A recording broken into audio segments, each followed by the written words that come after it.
What's up, guys? Happy Wednesday. Welcome back to the Finding Hope podcast. I'm your host, Kayla Bundy.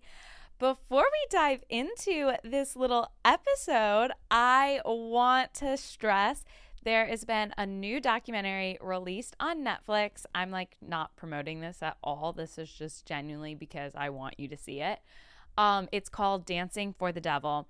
And I know some of the people that are in it, and they're still in this. It's a cult. And I would just love if you watch it and raise awareness, educate yourself, see what's going on, and try to help and really pray for these kids. I posted a video exactly what to pray for over this situation, and it's on my social media. I can link the video, but it would mean the world if you guys would watch the film and please pray over those things for these kids suffering in it. If you are new to the podcast, welcome to this incredible community, all after growth and taking actionable steps while being rooted in hope for something better.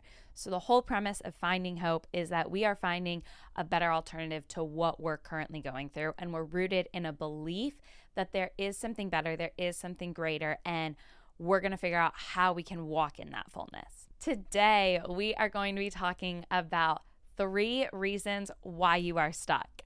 And I think this is such a fun little topic because it can be easy to want to add all of these new things into your life and to add new habits, to add new routines, to try the latest health and wellness trend.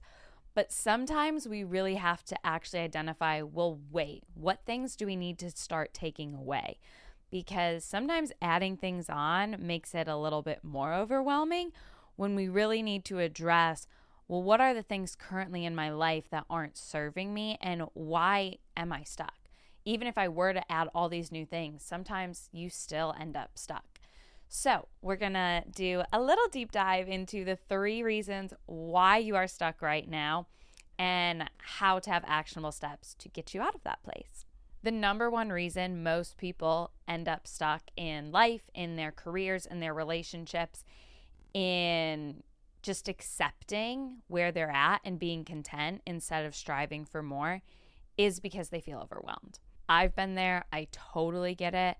It's so valid. And when things get overwhelming, sometimes I just shut down. And instead of doing a few of those things, I end up doing none of the things I need to do. And I love in Matthew 11:28, it says, "Come to me, all you who labor and are heavy laden, and I will give you rest." And I know it's like, okay, I go to God when I'm overwhelmed and I'm just magically going to feel better. And that's just never how it works. For me, anyways, maybe that's you, and that's amazing if that's you, but that's not me.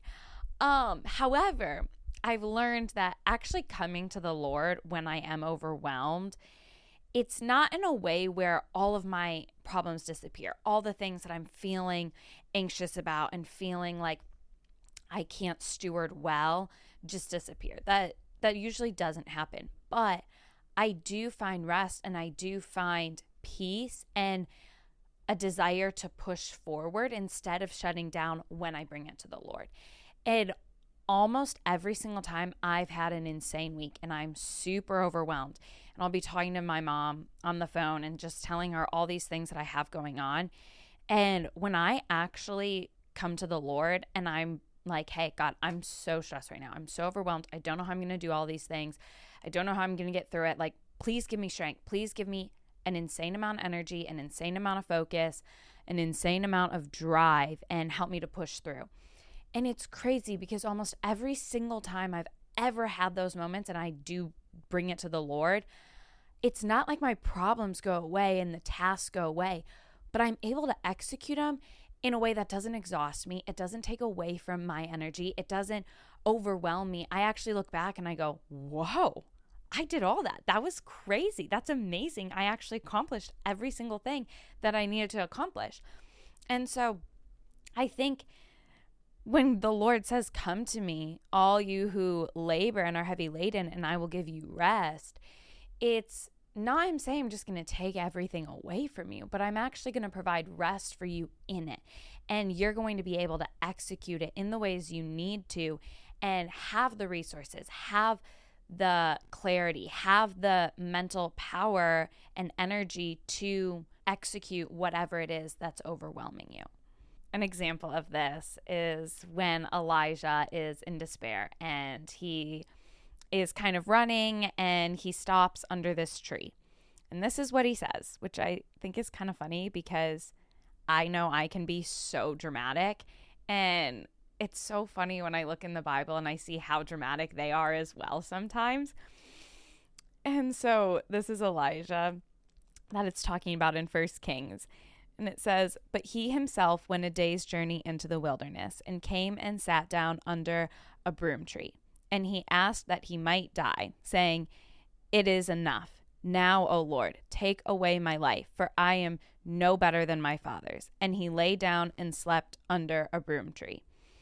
And then jumping down, basically what ends up happening is an angel of the Lord appears to him, gives him food and drink. He goes back to sleep, wakes him up again, gives him more food and more things to drink. And then he ends up going on a 40-day journey just with that food and rest that he was supplied by from the angel.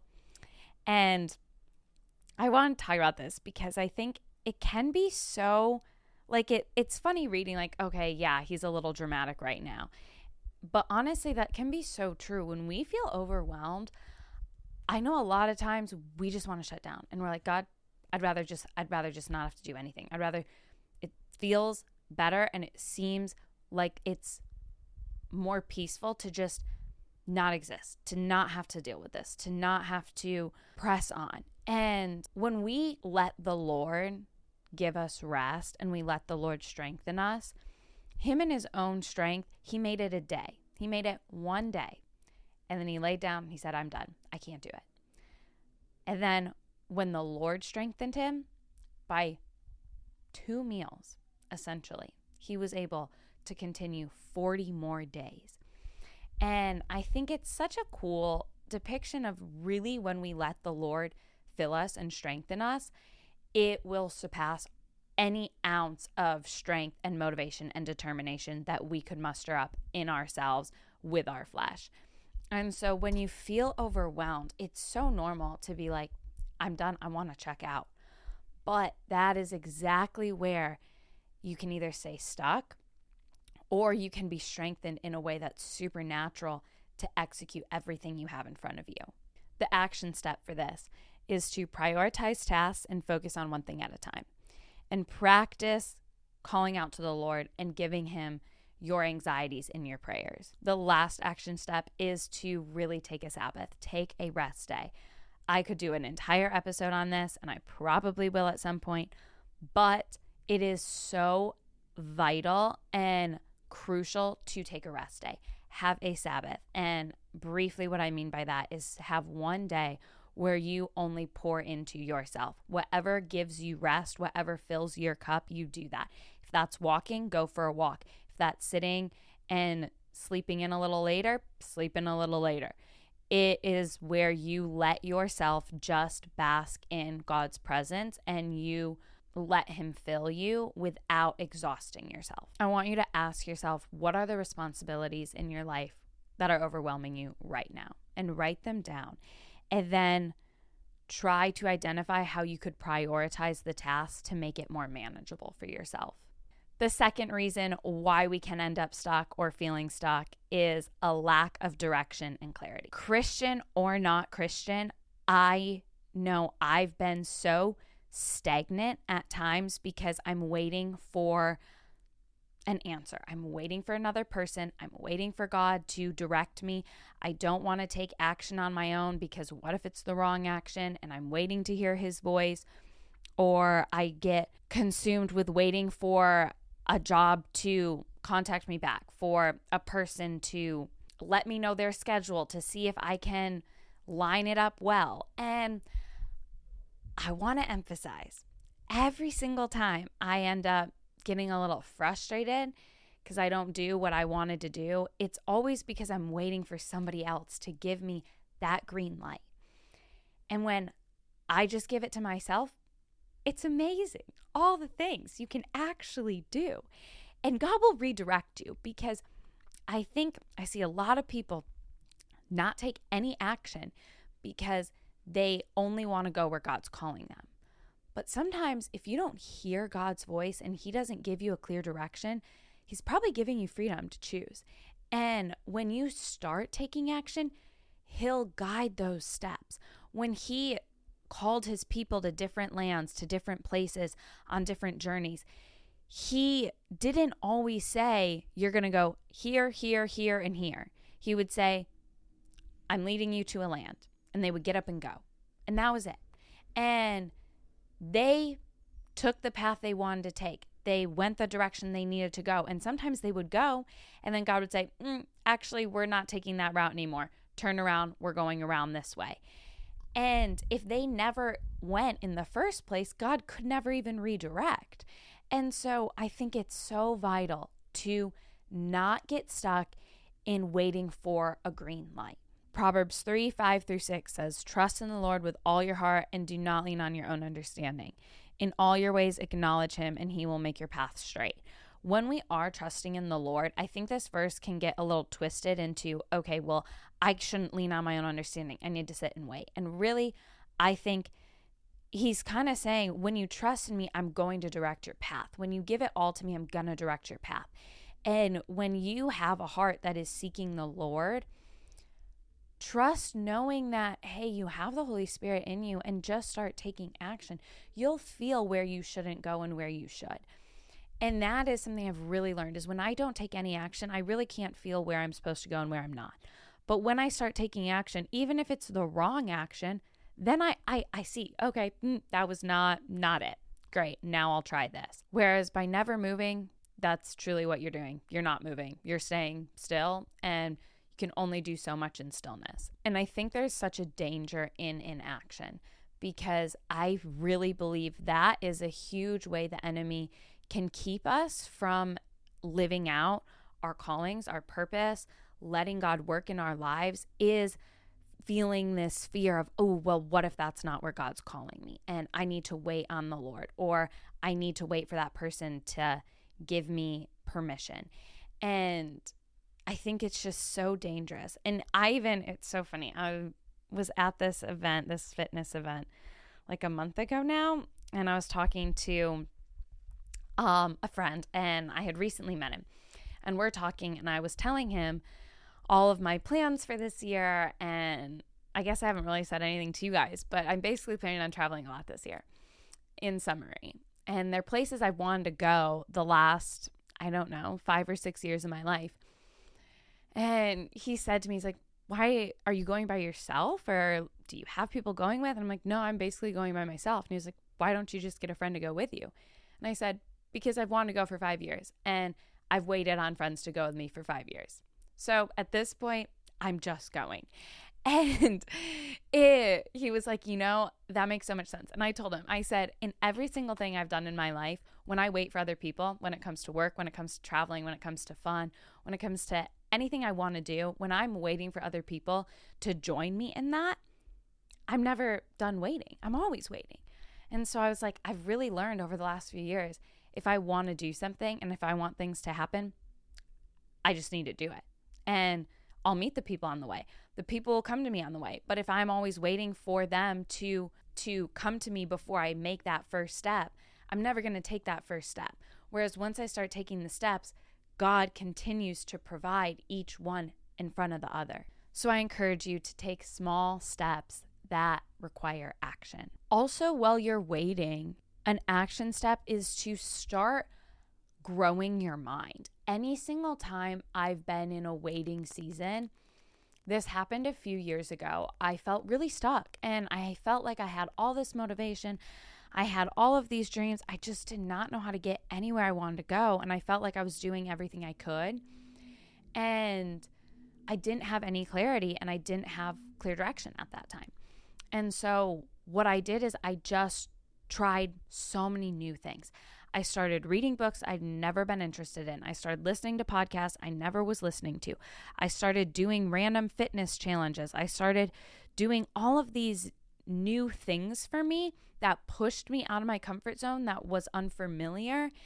And when my mind started hearing and learning new things, then I ended up getting so much direction without even seeking it. And it was in places that didn't necessarily have anything to do with the direction I was seeking, but just putting myself in new environments and jumping into these challenges and seeing these challenges through, it changed my perspective drastically and gave me so many new ways of looking at things and seeing things. And it really provided that clarity I needed to get me where I wanted to go. And before, there was such a gap of this is where I want to go, but this is where I am. I don't know how to get there. And sometimes getting there might be taking all these detours, but these detours are actually leading you there. And a detour is better than no route at all. The third reason why people get stuck and why you might be stuck is procrastination. I heard somebody say this on a podcast recently, and it really stood out to me. He said, procrastination would not be a problem if procrastination was, I'm going to do that in 5 minutes, and you do it in 5 minutes. He said, the reason procrastination is such a problem is because you actually never do it. If you genuinely did just procrastinate that 5 minutes, that would be totally fine.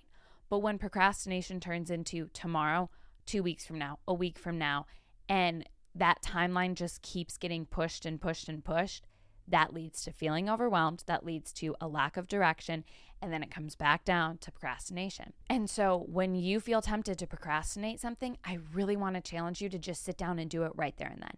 And this is so me preaching to myself because I do procrastinate.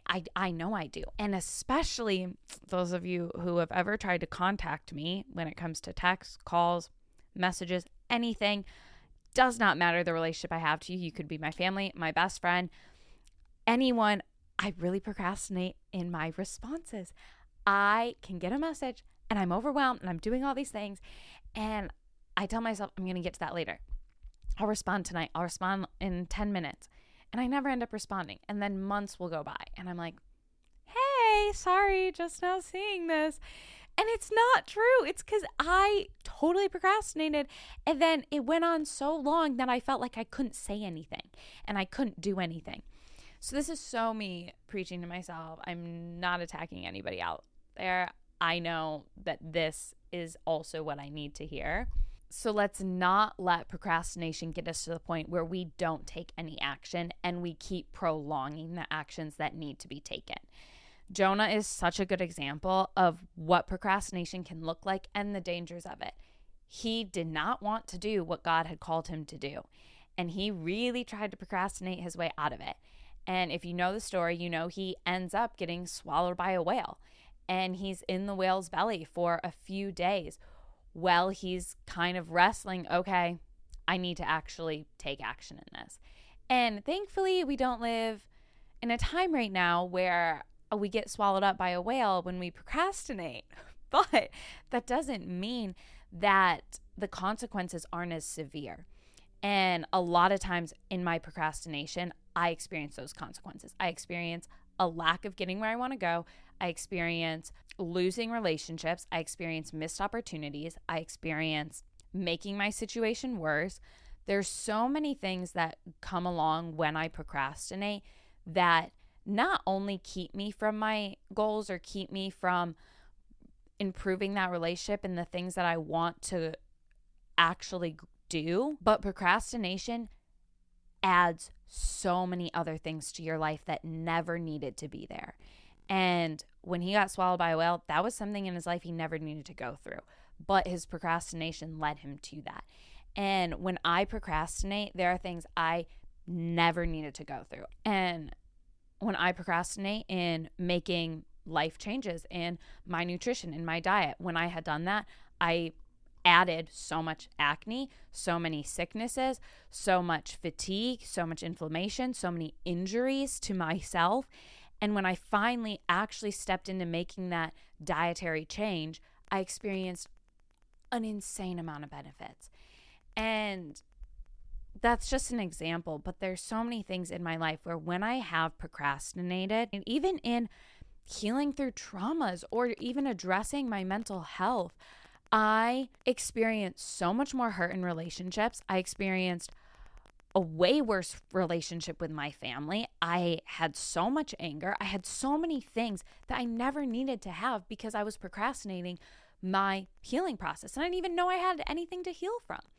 And so I really want us to not procrastinate, because procrastination doesn't just keep us stuck, but it actually adds things to our life that we never need to go through and we don't need to experience.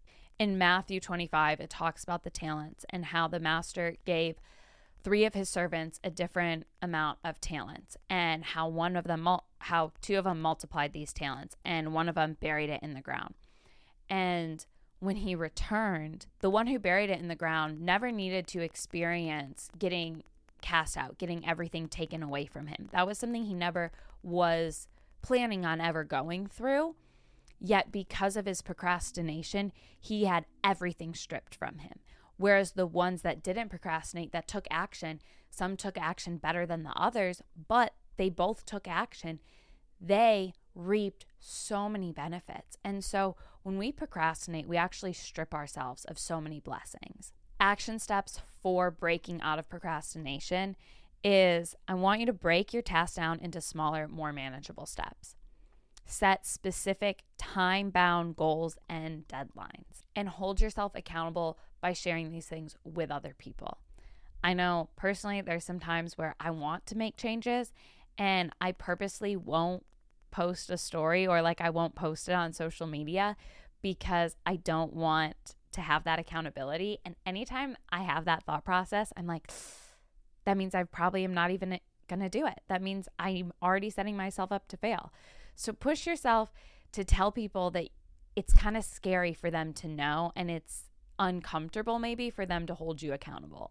And simply just ask yourself, what tasks or decisions have you been putting off? And how can you create more of an effective action plan?